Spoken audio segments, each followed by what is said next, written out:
Said by Winston Churchill, of all of the earth's small nations, perhaps only the ancient Greeks surpassed the Scots in their contribution to mankind. Although Winston Churchill was a strong Unionist, this quote is telling of his admiration for Scottish strength and independence. The Scottish nationalist movement has deep historical roots. However, it wasn't until 1934 that the SNP was formed. The Scottish Nationalist Party has had the same three main goals. Number one, of course, is Scottish independence. Number two is to advance Scottish interests through legislation. And number three is to preserve Scottish national identity. Although the party was formed in 1934, it wasn't until 1967 that a member of the SNP won a seat in the British Parliament. Winnie Ewing was the candidate, making a breakthrough for electoral success. But arguably, a bigger success was in 1997 when the SNP formed their own parliament in Scotland. In 2011, they won a majority within that parliament, and this allowed them to call a referendum.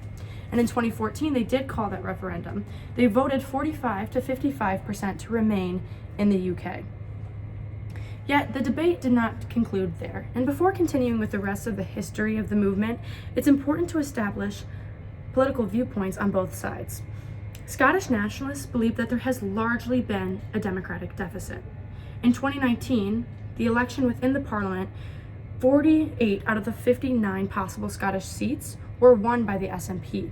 However, Scotland was still controlled by the UK's Conservative group, despite the fact that Scotland overwhelmingly rejected Conservative Party. Famously quoted, "Scotland shouldn't be led by parties it didn't vote for." The concept and execution of Brexit was another substantial point of contention.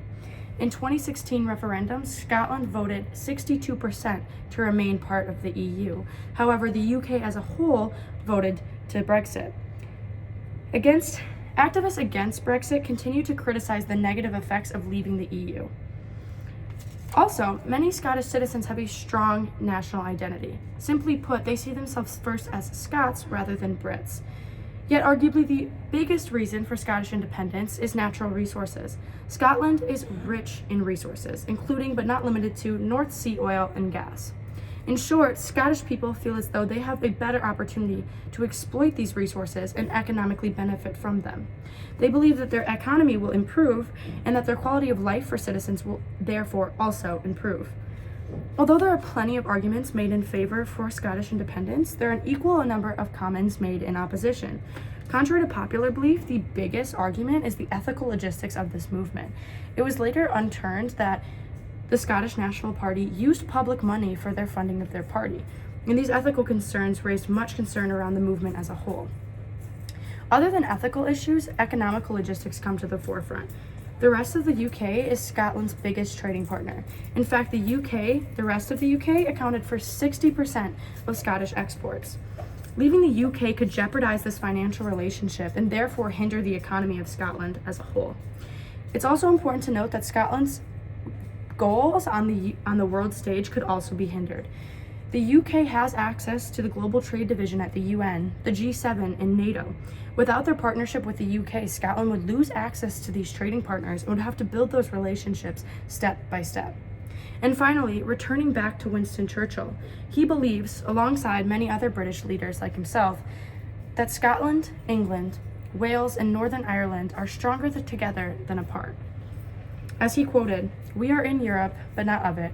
We are linked, but not compromised. We are interested and associated, but not absorbed." It is clear that this issue is divisive, and there have been complications to the recent growth of the movement. Nicola Sturgeon, the SNP's longtime leader, resigned in 2023. This majorly disturbed the growth of the movement. Nonetheless, the momentum that was gathered up until 2022 was a shock to the rest of the world and a proof to the power of civil disobedience. Although it may be difficult to imagine a world that Scotland is no longer part of the empire they have been since 1707, these changes could be right around the corner.